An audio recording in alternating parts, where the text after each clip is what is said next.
Olá, meus irmãos, bom dia a todos. Nós hoje estudaremos a lição 11, que é uma continuação da lição 10. A igreja é minha, parte 2. Então, manipulações na igreja local e o senhorio de Cristo. Então, a manipulação na igreja local e o senhorio de Cristo. Vamos começar essa aula com uma oração? Estarei conduzindo os irmãos nessa oração. Feche seus olhos. Senhor, nosso Deus e Pai, nós te agradecemos por estudar a Tua Palavra.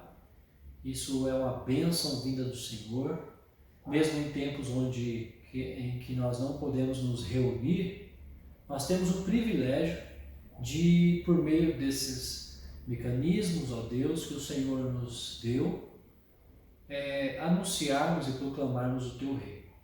Nos instrui segundo a Tua Palavra, Tua verdade, que é vida, e nos faça ser os servos do Senhor, humildes no Senhor e também zelosos para com a Tua casa e para com o Teu reino, em nome de Jesus. Amém. Meus irmãos, nós estudaremos nesta manhã a aula sobre a igreja é minha, então essa manipulação, e nós temos aí o texto de 1 Coríntios, do capítulo 1, 10 ao 17. Leamos o texto bíblico, para que nós venhamos a lembrar desse texto, da aula passada, e também venhamos a refletir melhor sobre o texto bíblico. A palavra do Senhor diz assim: Rogo-vos, irmãos, pelo nome de nosso Senhor Jesus Cristo, que faleis todos a mesma coisa, e que não haja entre vós divisões. Antes, sejais inteiramente unidos na mesma disposição mental e no mesmo parecer. Pois a vosso respeito, meus irmãos, fui informado pela casa de Cloe de que há contendas entre vós. Refiro-me ao fato de cada um de vós dizer: eu sou de Paulo, e eu de Apolo, e eu de Cefas, e eu de Cristo. Acaso Cristo está dividido? Foi Paulo crucificado em favor de vós, ou fostes porventura batizados em nome de Paulo? Dou graças a Deus, porque a nenhum de vós batizei, exceto Crispo e Gaio, para que ninguém diga que fostes batizados em meu nome. Batizei também a casa de Estéfanas. Além destes, não me lembro de se batizei algum outro. Porque não me enviou Cristo para batizar, mas para pregar o Evangelho, não com sabedoria de palavra, para que se não anule a cruz de Cristo. Então esse é um texto precioso, um texto onde Paulo está exortando os irmãos em Corinto, e esse texto vai nos alertar, como introdução, que nós veremos nesta lição sobre a necessidade da igreja agir inflexivelmente contra líderes que desejam tornar-se senhores dela. Então nós temos como igreja a responsabilidade de agir com grande ímpeto, com grande força contra líderes que desejam tornar-se senhores dela. Porque isso vai contra o senhorio de Cristo. Isso vai contra aquele que redimiu a igreja como noiva, aquele que resgatou a igreja, Cristo Jesus. Quando os homens tentam usurpar a posição de Cristo, eles estão negando o seu Senhor e Salvador, negando o Salvador, e nós, como cristãos conhecedores da Palavra de Deus, temos que zelar pela casa de Deus, zelar pela posição de Cristo na igreja, como superior, cabeça da igreja. Nós temos essa responsabilidade, por isso nós devemos reconhecer nosso tempo, reconhecer as nossas aflições de nossos dias e lutarmos com todo empenho para que a boa ordem da igreja seja mantida. Por isso, meus queridos irmãos, eu quero trazer também a questão do nosso objetivo com toda essa lição. Essa lição ela vai nos mostrar os seguintes pontos. Nós temos 3 pontos aí relevantes para com essa lição. Olha lá. Como o individualismo se infiltra no governo da igreja? Como isso acontece? a necessidade de intercessão da igreja por seus líderes. Então, a igreja deve interceder pelos seus líderes, com todo empenho, com todo zelo, cuidando, e também, assim, o auxílio mútuo também deve ser exaltado, deve ser colocado aqui nesses tópicos. Por quê? Porque o auxílio mútuo é tanto dos líderes para com os liderados, como dos liderados para com os seus líderes, né? Nós somos um corpo e precisamos dessa unidade. Então, dentro disso, eu quero falar com os irmãos que hoje sobre o que ocorre quando o individualismo se infiltra no governo da igreja. O que ocorre quando o individualismo se infiltra no governo da igreja? Primeira coisa, 1 Pedro 5, do 1 ao 4. Abra a sua Bíblia lá em 1 Pedro, primeira carta de Pedro.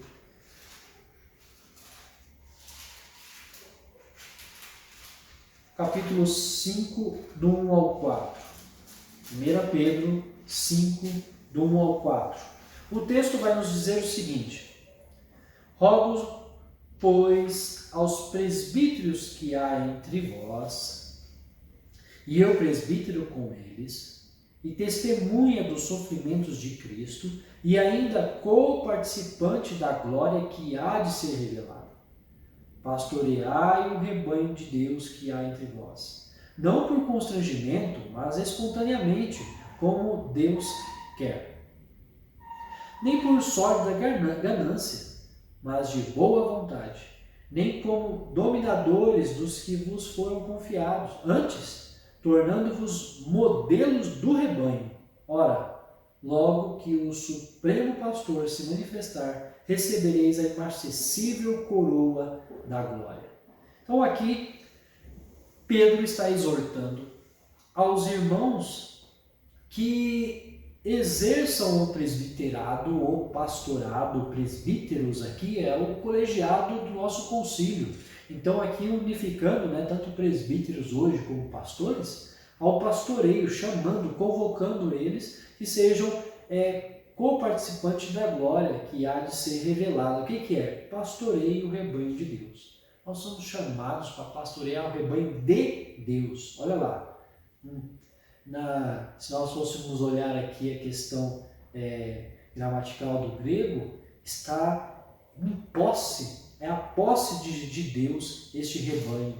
Nós só fomos colocados como pastores ali e para supervisionar aquilo que já é de Deus. Nós estamos numa posição de subordinação ao Deus Todo-Poderoso. Subordinação à palavra de Deus é conduzir, dar refresco no momento de alguma queda, auxiliar e tudo isso conduzindo para Deus. E ao passo que Ele vai nos dando força e conduzindo a sua vontade. Nós temos que zelar desse modo, nós temos que ter esse cuidado, Então, por isso que a nossa lição ela vai tratar em 3 pontos. O primeiro ponto é o pastor personalista. O segundo ponto é o dono da igreja. O terceiro ponto é as facções eclesiásticas. E aí, dentro do primeiro ponto, o pastor personalista, a nossa lição hoje ela vai demonstrar o quê? Que nós, como brasileiros, temos que tomar um grande cuidado. Nós temos sempre uma ideia de salvador da pátria. Nós buscamos um salvador da pátria. Nós temos um governo brasileiro, onde nós temos a figura de um presidente, nós temos pessoas nas autarquias do governo, nós temos pessoas no governo da igreja, nós temos aí pessoas no governo do seu bairro, Tem aquelas comissões de bairro, talvez na escola estudantil, o grêmio da escola, todas essas áreas nós procuramos um redentor, nós procuramos um salvador da pátria. Nós temos que tomar cuidado, porque o salvador, o grande vencedor, o grande conquistador que venceu o inimigo, que é o pecado, Satanás, a morte, e venceu de modo eficaz e total foi Cristo Senhor, Salvador Jesus Cristo. Nós devemos tomar cuidado para não colocarmos as nossas esperanças e a nossa vida na mão de pessoas falíveis. Então, por isso, nós temos que buscar ter conhecimento de Cristo, do que Ele fez, do papel de Cristo, da pessoa do Espírito Santo e da pessoa eletiva de Deus, da aliança, para que nós não venhamos a cair no engano, na falácia dos homens. Então, por isso que nós devemos tomar esse cuidado. O texto aqui, o autor da revista, dessas lições tão importantíssimas para a igreja, para refletirmos sobre a igreja no nosso tempo, é que o pastor, como chefe e herói da igreja, atraindo para si toda a atenção e impedindo que os cristãos enxerguem que o único sumo sacerdote da igreja é Cristo. Então, ele não é o nosso Salvador. Nós temos uma grande dificuldade, quando digo nós, eu estou me referindo à igreja como um todo e à igreja cristã brasileira, de colocar a responsabilidade sobre o pastor e achar que ele vai ser o salvador da igreja, vai tirar a igreja da quantidade de pessoas para uma outra quantidade, vai colocar a esperança sobre o bem-estar da igreja, a sua saúde interna, né, a sua unidade. Nós temos que tratar os nossos pecados, tratar e corrigir a igreja através da palavra de Deus e olhar para Cristo como o Senhor e Salvador. Crendo em Cristo e tratando a partir da palavra dele, nós seremos corrigidos pessoalmente e também na sua unidade como igreja. A sua personalidade cativante funciona como um farol. Acredite no seu pastor e esqueça o resto. Cuidado, porque pessoas estão usurpando a posição de Cristo com essa falácia. Acredite só no que eu estou dizendo, não precisa nem olhar as Escrituras. Nós não temos pessoas que estão abandonando as Escrituras, precisa estudar.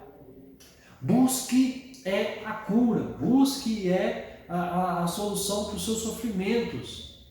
Até no Uruguai, quando eu estive no Uruguai, tinha uma igreja que é denominada lá Pare de Sofrer.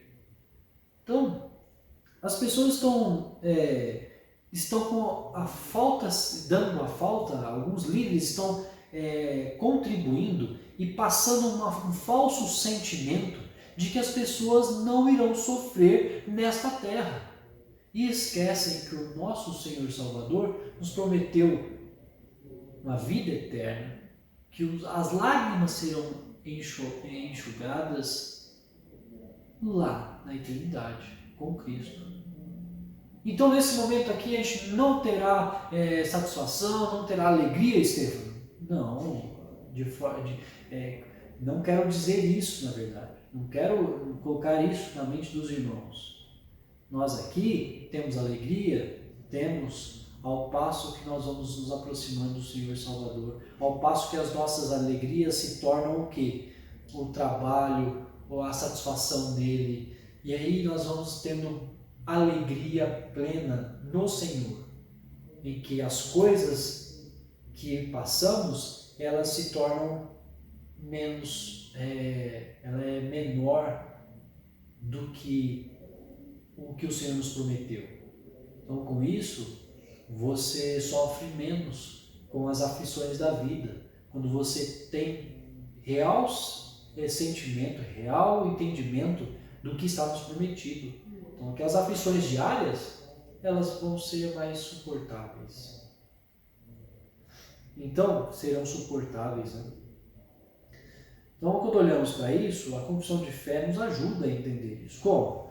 O juiz supremo, pelo qual todas as controvérsias têm de ser determinadas, e por quem serão examinadas todos os decretos de concílios, todas as oportunidades dos antigos escritores, todas as doutrinas de homens e opiniões particulares, o juiz supremo, em cuja sentença nós devemos afirmar, não pode ser outro senão o Espírito Santo falando na Escritura. Esse é o supremo juiz, aquele que nós vamos examinar. Então, se há alguma determinação humana, se há algum decreto de concílio, se há alguma opinião ou artigos de escritores, doutrinas de homens, nós devemos examinar com a luz do Evangelho. Ela nos norteará contra o quê? A liderança, ou contra homens que se infiltram na igreja para usurpar a posição de Cristo Jesus, ou para manipular a igreja e roubar da igreja. Por isso, e roubar aqui, não estou dizendo só roubar dinheiro. As pessoas têm essa noção, né? Hoje, se desfalcar financeiramente, aí é o principal, é o pior de tudo. Não, as pessoas podem roubar a felicidade, as pessoas podem roubar a alegria, podem roubar o amor ao próximo, podem roubar o vínculo com Cristo. Olha lá, porque se troca a posição de Cristo, se o líder se coloca no local de Cristo, no lugar de Cristo, você vai passar a adorá-lo, vai ouvi-lo de tal ponto que as escrituras começam a ser irrelevantes. E nós não podemos deixar isso acontecer. Nós temos que zelar pela pregação verdadeira. Esse é o primeiro ponto, né? A pregação da palavra, fiel e verdadeira. Então, o outro ponto é o seguinte: o dono da igreja. O que nós trataremos sobre a questão do dono da igreja? Lembre-se de uma coisa: tanto nos nossos dias acontecem pessoas querendo usurpar a igreja para ele, colocando o seu nome. A igreja não é de ninguém. A igreja não é igreja de fulano de tal, igreja do presbítero Estefano. Não, a igreja ela é de Cristo. Então, por isso, nós devemos tomar um grande cuidado de não estarmos criando patrimônios pessoais com a igreja. E também usurpando a igreja e colocando doutrinas segundo o nosso querer, segundo a nossa vontade. Como isso pode acontecer? Olhem lá para João. João vai nos relatar uma coisa, algo importantíssimo para a nossa lição, no capítulo 2, do 13 ao 22. E principalmente o versículo 18. Lá em João 13 ao 22, está acontecendo que Jesus chega ao templo e vê aquela venda, muitos negócios ali, pessoas vendendo animais, e muitos desses animais não estavam perfeitos ou bons para o sacrifício, e esse comércio que foi feito dentro da casa do Senhor, o Senhor se tornou, foi insuportável para Deus. Deus aí, estou falando da pessoa de Jesus Cristo. E ele, no ato, ele agiu de prontidão, foi contra aquilo dali. Só que os donos da igreja, aqueles que se fizeram donos, né, perguntaram para ele o seguinte: então lhes determinou Jesus, né, tirai agora, levai capítulo 2, 13 ao 22. No versículo 18 vai dizer o seguinte: perguntaram-lhe, pois, os judeus: que sinal nos mostra para fazeres estas coisas? Então, aqueles que se achavam donos daquele local, e sendo dono, se constituindo dono do templo, eles fizeram o que eles bem entenderam, esqueceram que o templo foi padronizado e construído, arquitetado pelo próprio Deus. Não foi maquinação humana que construiu o templo. Também não é o culto que eles estavam praticando que foi instituído por Deus. Lembre-se, quem modelou o culto, quem instituiu a sua forma litúrgica, foi o próprio Deus nas Escrituras. Se buscarmos, hoje não é a temática, senão nós vamos fugir muito ao tema, mas quem instituiu a forma de culto, quem ordenou a convocação, quem instituiu o padrão do seu templo, foi o próprio Deus. Quem desenhou, entregou isso, falou assim, olha, o seu filho vai fazer isso aqui, Davi. Esse templo aqui, esse modelo, é o próprio Deus que entregou.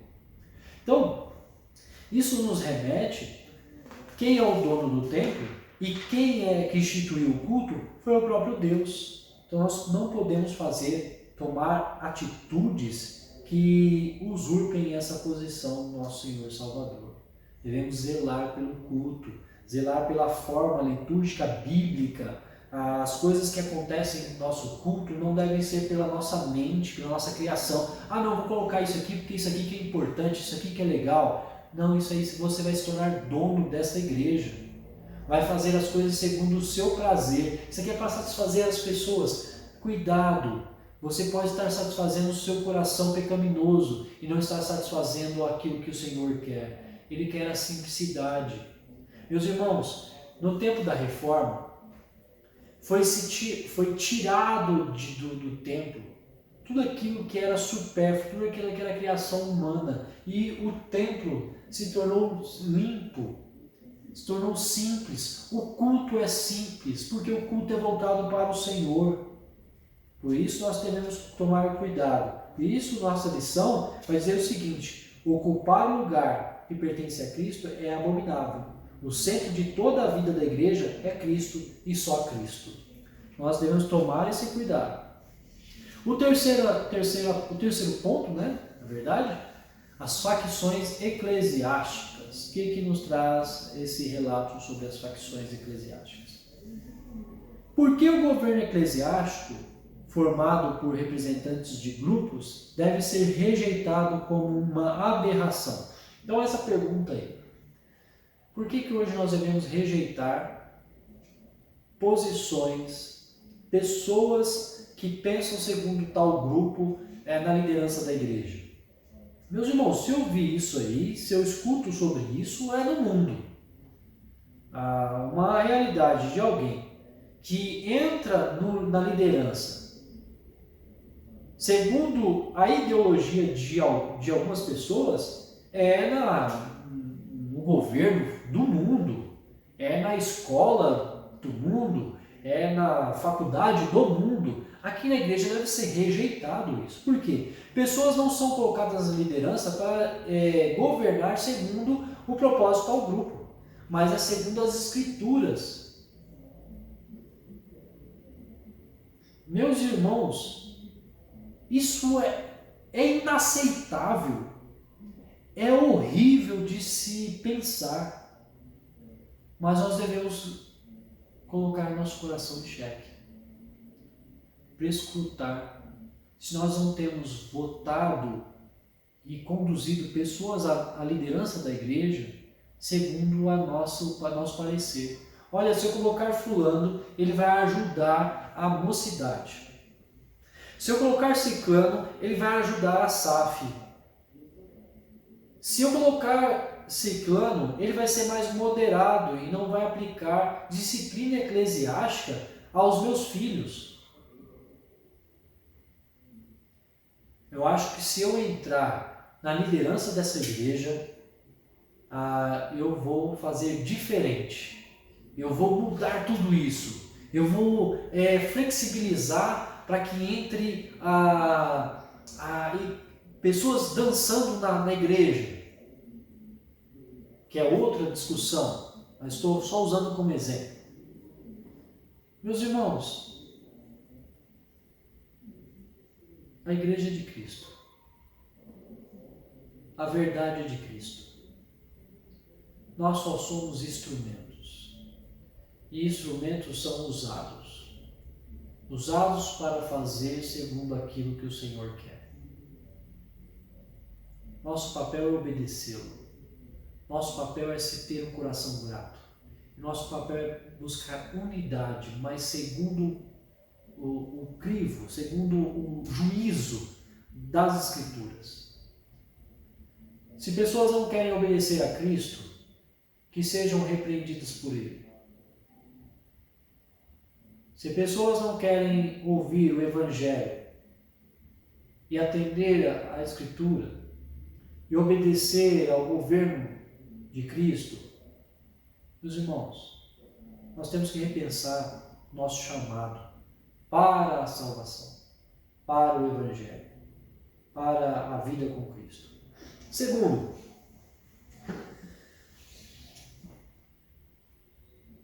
e eu quero agora caminhar para a conclusão. E a conclusão que nós chegamos, meus irmãos, é que a Igreja de Cristo pertence unicamente a Cristo. Foi redundante, né? A Igreja de Cristo pertence unicamente a Ele. Ele é o único cabeça, Senhor e dono da Igreja. Ele é o único cabeça, Senhor e dono da Igreja. Não sou eu e não somos nós, líderes, e não é a sociedade da Igreja, nós somos o todo em prol do crescimento do reino. Não existe o que eu penso, o que eu acho. Existe o que a Bíblia diz que é verdade. O que nós devemos fazer é nos moldar segundo o Evangelho. E moldados segundo o Evangelho, nós caminharemos em unidade, em crescimento, em bom ânimo, em boa unidade. Que Deus nos abençoe. Por isso, nós podemos praticar, ter algumas ações práticas para a vida cristã. Como é que eu posso viver e lutar contra esse domínio do homem sobre a igreja e se infiltrando, formando facções? Primeira coisa, fala na verdade. Fale a verdade. Ore. Evite fofocas. As contendas, procure corrigi-las. Faça já, como em Atos 6. Havia contenda com os helenistas e os judeus, por causa do atendimento às viúvas, os órfãos. Como isso nós vamos corrigir? Corrige já. Não espere, isso pode virar uma bola de neve. Desculpa, bola de neve tem uma igreja que tem esse nome. E aí podem associar mal. Então pode virar algo pior, algo de tal nível de contenda que não tenha chegue a um nível de divisões. Então nós temos que tomar esse cuidado. Façamos um calendário de oração que seja incluído o nome dos nossos líderes. Meus irmãos, ore pelos líderes, cumpra Hebreus 13, e nós também venhamos a cumprir a oração para com os nossos irmãos e os irmãos para conosco, para que nós venhamos a zelar de bom grado, de alegria. Também exerça suas funções na igreja, como no mundo, com submissão a Cristo. Nós podemos quebrar essa realidade do mundo de dominadores das suas áreas. Uma personalidade que quer dominar tudo, dominar as pessoas, mas que age como liderança cristã, tanto na igreja, mas também que age no mundo como uma liderança cristã, como modelo. Também ore a Deus e eleja oficiais comprometidos com as Escrituras. Tenha zelo com o rebanho e o governo da igreja. Meus irmãos, nós precisamos de homens comprometidos com o Evangelho, com a palavra de Deus. As demais coisas o Senhor vai nos conduzindo. Se o líder tiver comprometimento com a palavra, zelo com o Evangelho, meus irmãos, tenha certeza que a piedade no Senhor e a humildade conduzirá a uma boa liderança. e um bom crescimento do seu reino, crescimento da igreja, para a honra e glória do Senhor. Tenha certeza disso. Por isso, oremos para que Deus conduza homens à liderança fiel pelas Escrituras, para que a nossa igreja cresça em sabedoria, cresça em humildade, cresça em unidade, cresça no Senhor. Que Deus nos abençoe. Vamos orar? Pai Santíssimo, enriquecidos pela Tua verdade e reconhecendo que somos falhos, Senhor, corrija nosso coração e não permita que ultrapassemos o nosso limite de instrumentos buscando sermos líderes e donos da Tua igreja. Não permita, Senhor, mas nos dá um coração fiel, um coração íntegro, um coração piedoso, um coração de um crente redimido no Senhor.